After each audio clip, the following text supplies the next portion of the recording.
Today's lesson is 8 billion and counting, population growth and its impacts. Hi, everybody. My name is Roger. And my name is Helen. And today we're going to talk about the population of the world. I guess somebody made an estimation and they've determined that the world now has 8 billion people. And, of course, it's counting. It's continuing to rise. And that might have some negative or positive impacts on the world itself. Yes, so we're saying that the world's population has hit 8 billion and it's counting. This number is counting, which means that it's still continuing to increase as time passes. So the population is not stopping at 8 billion. As time passes, it's going to continue to grow. Exactly. So let's find out what this is all about, everybody. Let's listen to the first part of our lesson. It's a little long, so please pay special attention. 8 billion and counting. Population growth and its impacts. From the time Homo sapiens emerged, it took around 300,000 years for humanity's global population to grow to 1 billion, a number that was reached around 1804. A little over a century later, in 1927, it topped 2 billion.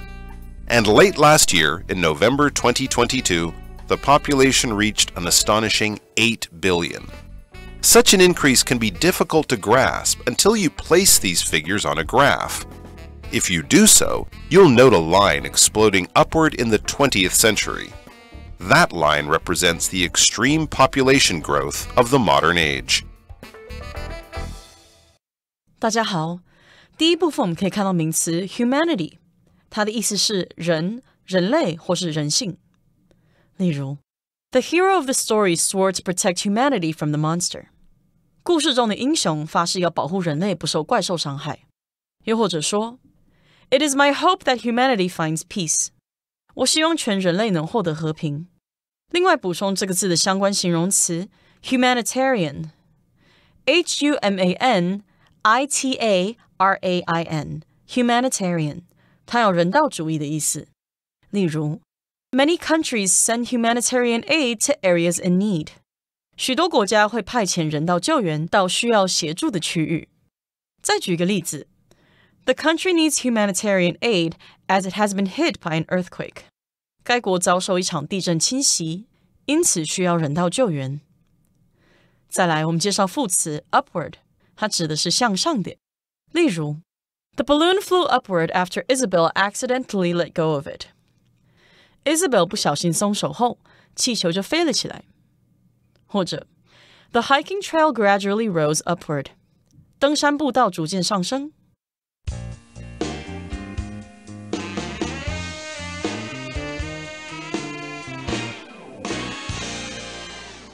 From the time Homo sapiens emerged, it took around 300,000 years for humanity's global population to grow to 1 billion, a number that was reached around 1804.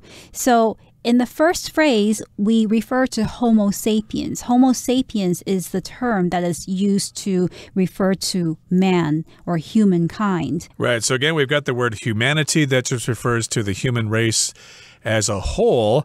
And that, of course, reminds me of the phrase crimes against humanity. They often find political leaders guilty of that, like Hitler or whoever were guilty of crimes against humanity for killing all those people unnecessarily. But here we're talking about the history of Homo sapiens. Homo sapiens have been around for 300,000 years. And, well, the population was not very high during 300,000 years. And yes, indeed, finally, eventually, the population grew to 1 billion people. And that number was not reached until the year 1804. Yes, and a little over a century later, in 1927, it topped 2 billion. So it took only around 120 years for that number to go above 2 billion. To top here means to be larger than a particular amount. So it didn't grow to become 2 billion, but it became more than 2 billion. Right, so it exceeded 2 billion. It was more than 2 billion. And late last year, in November of 2022, the population reached an astonishing 8 billion. Again, that's an estimate. Of course, we don't have people going around counting heads everywhere. They've just gathered some statistics from various countries, and they came up with this number. 8 billion people, and that happened back in November of 2022. That's a lot of people compared to how many people were here in the distant past. Yes, and it's really quite surprising when you think about the short amount of time in which the population grew so quickly. So in around 100 years, the population grew by 6 billion people. That's really, really astonishing. That's a large increase, and such an increase can be difficult to grasp until you place these figures on a graph. So now we're just telling you these numbers, and when you hear these numbers, you might think, that's not such a big change, that's not such a big increase. But if you see them on a graph, which is a sort of diagram in a book or something, if you see that graph, you might think, oh my goodness, the population is exploding. There's a population bomb. And if you do so, if you look at a graph, you will notice that the line is exploding upward, and it did so in the 20th century, which is the 1900s. So if something goes upward, well, it's not going downward, it's going upward. Like a balloon, a hot air balloon will go upward if you let it go. Right. It goes to a higher position or higher in length or in time. Okay, so to continue, the final sentence of the first part of our lesson says, that line represents the extreme population growth of the modern age. Yes, I've seen a chart like that before. I've seen a graph like that before. Over thousands of years, the population of the Earth went up very slowly, and then beginning in the 1800s, there was a population explosion, which may have had to do with the Industrial Revolution. There may have been other causes as well, which we'll get to later on. But indeed, that line started almost going straight up, and that can be quite alarming if we're worried about things such as finding enough food for everybody or having enough oxygen in the atmosphere, etc., etc. Okay, that brings us to the end of the first part of our lesson for today. Let's listen now to the second part. This dramatic growth is largely due to improvements in modern medicine, sanitation, nutrition, and agricultural productivity. Put simply, people are healthier, so they are living longer and having more children, who are in turn living longer, healthier lives. All of this sounds like wonderful news, but a ballooning population can also create significant challenges, especially with regard to economic inequality and sustainability. The population is not growing equally across all nations, and countries with the highest birth rates also tend to have the lowest incomes. As a result, population growth has become concentrated in the world's poorest countries, especially those in Africa. Food security is already a concern in these countries, with 1/3 of all households having one adult who must skip meals so that the rest of the family has enough to eat. Without a similar boost in food production, a sharp increase in population can put people at risk of starvation. In addition, population gains lead to more spending on education, healthcare, and infrastructure, and many poorer countries simply cannot afford to pay these costs. 第二部分我们看到形容词 agricultural， 它的意思是农业的。举例来说 ，Bananas, mangoes, and pineapples are among Taiwan's major agricultural products.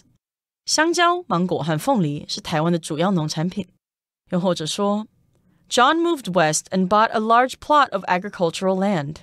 John 搬到西部，并买了一大片农地。另外补充这个字的名词 agriculture, A-G-R-I-C-U-L-T-U-R-E, agriculture.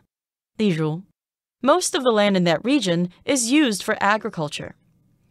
那个地区大部分的土地都是用于农业。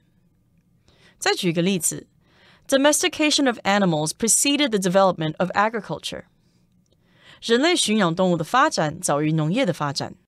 接下来我们介绍名词 infrastructure， 它的意思是基础建设或是基础设施。例如 Cities in many developing countries suffer from poor infrastructure. 许多发展中国家的城市深受公共建设不足之苦。又或者说 The country doesn't have the infrastructure necessary to provide internet access. 该国没有提供存取网络所必须的基础设施。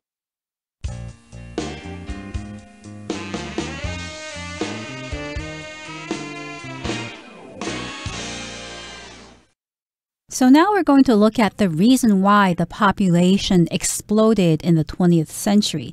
This dramatic growth is largely due to improvements in modern medicine, sanitation, nutrition, and agricultural productivity. So there are 4 reasons for why the population exploded during the 20th century. First, it's medicine. The discovery of new medicines and new cures allow people to live longer and to reproduce. The second reason is sanitation. So the word sanitation here refers to the systems that protect public health.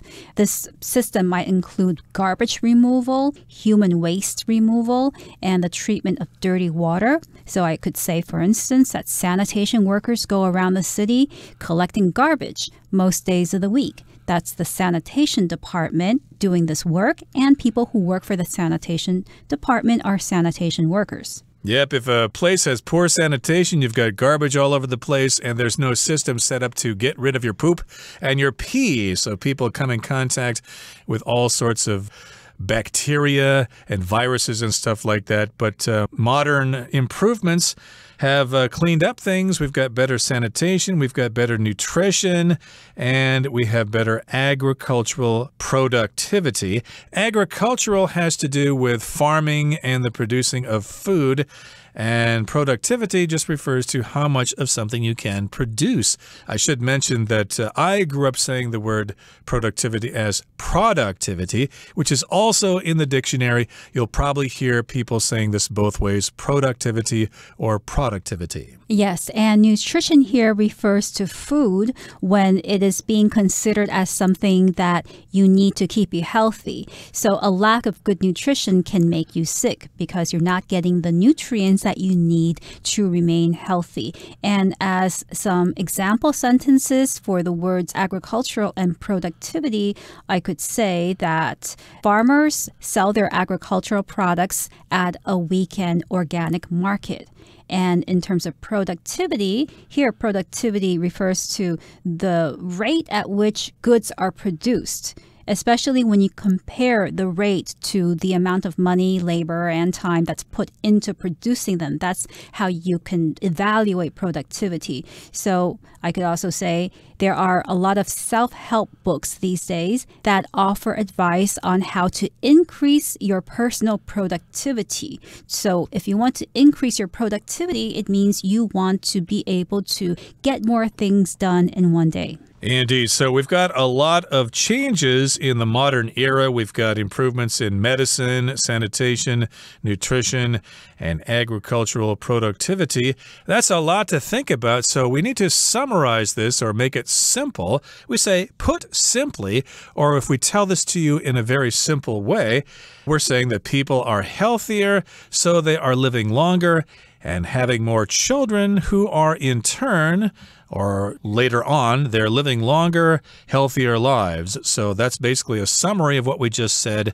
To put it simply, or simply put, to tell it to you in a simple way, it just means people are healthier, they're living longer, and their children are living longer as well. Yes, and this may sound like a very positive situation, but actually it has other consequences too. It says here, all of this sounds like wonderful news, but a ballooning population can also create significant challenges, especially with regard to economic inequality and sustainability. Here, the word ballooning, this adjective, refers to a population that is growing at a very fast pace. So to balloon means to increase quickly in amount or degree, and the population is ballooning or increasing, and this can create challenges or difficulties, especially when we consider economic inequality and sustainability. The phrase here, with regard to, means concerning a particular subject. Yep, so the population is ballooning. It is increasing rapidly. It's increasing exponentially. So you've got 2, 4, 8, 16. It's kind of doubling every couple of decades or so, and that can cause some problems, and it also creates lots of significant challenges, especially in regard or with regard to economic inequality and sustainability. The population is not growing equally across all nations. Some countries are increasing their population more rapidly than others. Taiwan here and Japan, I believe, are actually experiencing a downturn in population growth. We have fewer and fewer children, and we're getting more and more old people. But in other countries, the population is increasing much more quickly than here in East Asia. Right. Countries with the highest birth rates also tend to have the lowest incomes. So poorer countries tend to have higher birth rates. As a result, population growth has become concentrated in the world's poorest countries, especially those in Africa. So we see an inequality here in terms of population growth, where richer countries tend to not have this population explosion, whereas poorer countries are experiencing that. Okay, and moving on here, it says food security is already a concern in these countries, with 1/3 of all households having one adult who must skip meals so that the rest of the family has enough to eat. So here we've got something called food security, which basically refers to when you have enough food to eat and you don't need to worry about where your next meal is coming from. And also we've got the word household here. That just refers to a family living in one place. Your household might contain your immediate family. You might have other people living there as well. It could refer to a family, but it could also refer to anybody living together in one place. And in lots of households or in lots of families, there is one adult who has to skip a meal so that the rest of the family can have a meal instead. So probably the father is going to skip a meal just so his young son or young daughter can have a meal. Yes, and household is often seen in the phrase household registration office. That is the place where you go to register the people who live in your household. Now, without a similar boost in food production, a sharp increase in population can put people at risk of starvation. So if the population continues to grow in a particular place, and that place does not have any means of boosting or increasing its production of food, then what can happen as a result? The result might be that people are put at risk of starvation. When you put somebody at risk of something, then you are putting them in a situation that could be dangerous or harmful to that person. I could say, for instance, don't put your life at risk by riding on a motorcycle without a helmet on. That would be putting yourself or your life at risk. And again, if you don't have enough food to eat, you might suffer starvation, which is the state of not having enough food to eat, and you get sick or die as a result.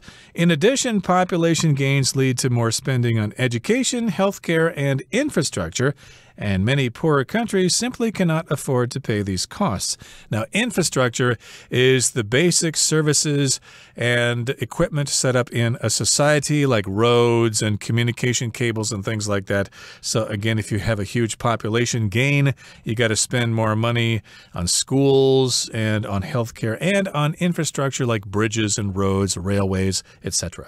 Right. So often governments use taxpayers' money to improve the country's infrastructure, or all of the systems like transportation, etc., as Roger mentioned, to improve these things so that the infrastructure can be more stable. Okay, that brings us to the end of the second part of our lesson for today. Let's now listen to the third part. Rapid population growth has also fueled consumption to the point of unsustainability. We are already clearing forests, extracting fossil fuels, and emptying the oceans at alarming rates so that we can meet demand, and that's with the number of people we already have. These activities have also contributed significantly to climate change, which poses a serious threat to our survival. If we are unable to decrease our consumption and learn to extract resources in a sustainable manner, further increases in population could have terrible impacts. Will we be able to change our behavior? Will our booming population bring disaster? Only time will tell. 最后第三部分，我们看到单字 extract， 它是动词，指的是挖掘、提炼或是拔出、提取。例如 Extracting oil from under the sea is a complicated process. 从海底开采石油是一个很复杂的过程。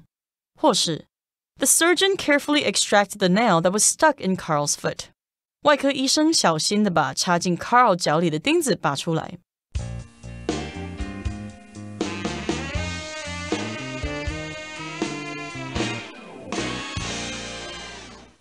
So there is yet another problem to this rapid explosion of the population. Rapid population growth has also fueled consumption to the point of unsustainability. Indeed, that means the rapid population growth has made consumption unsustainable. We are already clearing forests, extracting fossil fuels, and emptying the oceans at alarming rates so that we can meet demand. If you extract something, you pull a substance out of something else. You might have a bad tooth and you need to lose the tooth, so the dentist will extract the tooth out of your mouth, or you can extract chemicals from other substances. And in this case, we're extracting fossil fuels from the ground. Fossil fuels are fuels based on dead plants and dead animals that are underground, like petroleum and things like that, and coal. And we're also emptying the oceans. We're overfishing. And we're doing this to meet demand because there are more people. And that's with the number of people we already have. So we need to worry about the people we will have in the future. And these activities have also contributed significantly to climate change, which poses a serious threat to our survival. Right, so these activities refer back to clearing forests, extracting fossil fuels, and emptying the oceans. All of these activities have contributed to climate change, which poses a serious threat to our survival because climate change is when Earth's temperature becomes too warm, and then it causes a series of climate events to happen, like flooding and extreme temperatures, wildfires that could damage houses and the survival of human beings. And it goes on to say, if we aren't unable to decrease our consumption and learn to extract resources in a sustainable manner, further increases in population could have terrible impacts. So we've got to learn to use less and waste not so much food. And we need to use sustainable energy sources. If something's sustainable, it can be used over and over again. You don't lose that thing. Like fossil fuels are not sustainable. They're going to run out someday. Right. Sustainable can also mean to be able to continue without causing harm, without causing damage to something. And there are some farming methods, for instance, that are more sustainable than others. So these are some big problems that we have to deal with. Will we be able to change our behavior? Will our booming population bring disaster? Only time will tell. Yep, we'll know in the future, so everybody keep your fingers crossed, but I'm optimistic that we'll figure something out. Okay, that brings us to the end of our discussion for today.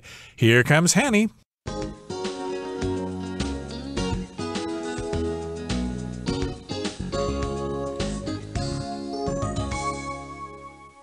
各位同学大家好，我是 Hanny， 今天要来练习篇章结构的题型。这次的文章题目有4个空格，但是有5个选项，比较有挑战性哦。那我们就先来看看这5个句子。A 选项是 Rapid population growth has also fueled consumption to the point of unsustainability。 他说人口的快速成长也助长了资源消耗到无法永续的地步。那么 fuel 当名词有燃料的意思，在这边是当动词去表达助长，使什么加剧或是刺激。那我们就先记住这个选项会跟资源的消耗跟资源的永续性有关。 B 选项他说 Without a similar boost in food production, a sharp increase in population can put people at risk of starvation。 粮食生产若没有类似的增长，人口快速增加会使人们面临饥饿的危险。那么 put 什么什么 at risk 表示将什么置于险境，让什么有危险，所以 put people at risk of starvation 就是说将人们置于饥饿饿死的险境之中。那这个选项就记得它是在讲人口成长还有粮食的生产量。C 选项他说 This means that poorer countries can look forward to the economic growth enabled by a larger workforce. 这意味着较贫穷的国家可以期待更多劳动力带来的经济成长。Workforce 就是指劳动力，可能是一国或是一个地区的劳动力、劳动人口。那它也可以用来指某公司的全体员工。所以这个选项就记得它是跟贫穷国家的劳动力有关。好，那么 D 选项他说 As a result, population growth has become concentrated in the world's poorest countries, especially those in Africa. 因此，人口成长集中在世界上最贫穷的国家，尤其是非洲国家。这个选项就要特别注意 as a result 表示因此结果。那我们就可以推断说，它前方的叙述可能会说明为何人口成长集中在世界上最贫穷的国家咯。好，那么E选项他说 All of this sounds like wonderful news, but a ballooning population can also create significant challenges, especially with regard to economic inequality and sustainability. 所有这些听起来都是好消息，但不断激增的人口也产生重大的挑战，尤其是关于经济不平等和永续性方面。好，那么 balloon 我们知道是气球嘛，它当动词呢，可以去描述说这个数量是激增、猛涨，像气球一般膨胀。好，那这边就是用现在分词 ballooning 来描述是激增的。那我们从这个 All of this sounds like wonderful news, but a ballooning population can also 用这样的描述去推断说，它前方的叙述可能是有先提到人口增加的一些正面讯息，那接着他这边采用 but 去引出具有对比语义的叙述。好，那我们现在了解了每个选项的重点，还有一些关键的单字还有转折语，我们接着就来做题目吧。好，第一个空格呢是出现在第二段最后一句。这个段落有提到说，人口剧烈成长主要是因为现代医学啊、卫生、营养还有农业生产力进步，因此人们的寿命变长，生育更多孩子等等。这些听起来似乎都是正面的嘛。可是下一段第一句就提到，人口成长并非均等发生在世界各国，出生率最高国家往往收入也最低。我们就可以推断空格里面是要填入能够衔接前后正反语义的内容，那也就是我们刚刚说的选项E咯。他说所有这些听起来都是好消息啊，但是不断激增的人口也产生重大挑战所以我们的选项就是选E。好，再来看第二个空格呢，它是出现在第三段的第二句，也就是说它是接在出生率最高的国家往往发生在收入最低的国家这一句话的后面。好，那再来我们空格后面又提到说，粮食安全在这些国家早已是令人担忧的问题。我们选项当中有提到某些国家，然后又能衔接前后内容的选项就只有 D 了。第一选项他说因此人口成长集中在世界上最贫穷的国家，尤其是非洲国家，在这边它就可以衔接前后语义，所以是最符合的选项。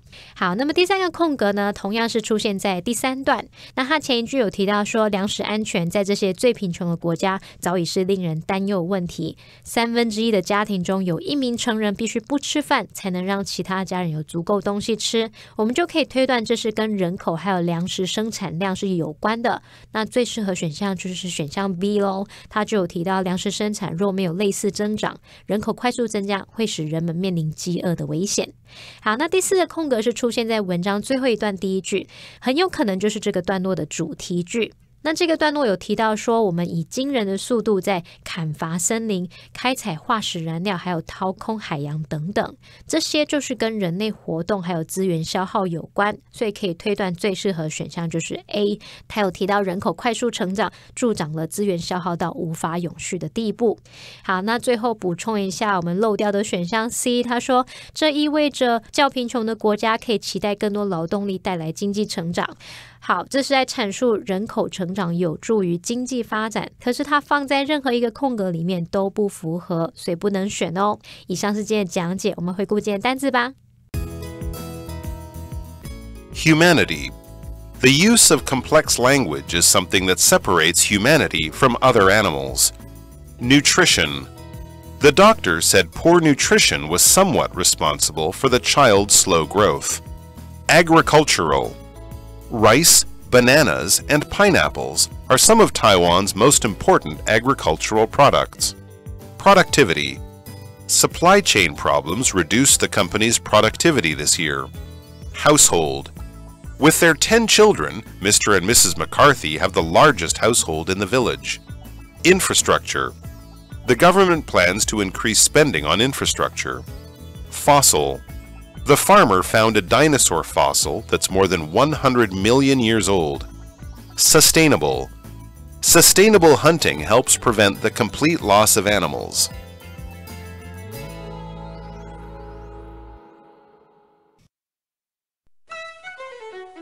Well, everyone, today's article has come to an end, and I sure hope you enjoy reading along with us. I am Helen. I am Roger. See you next time.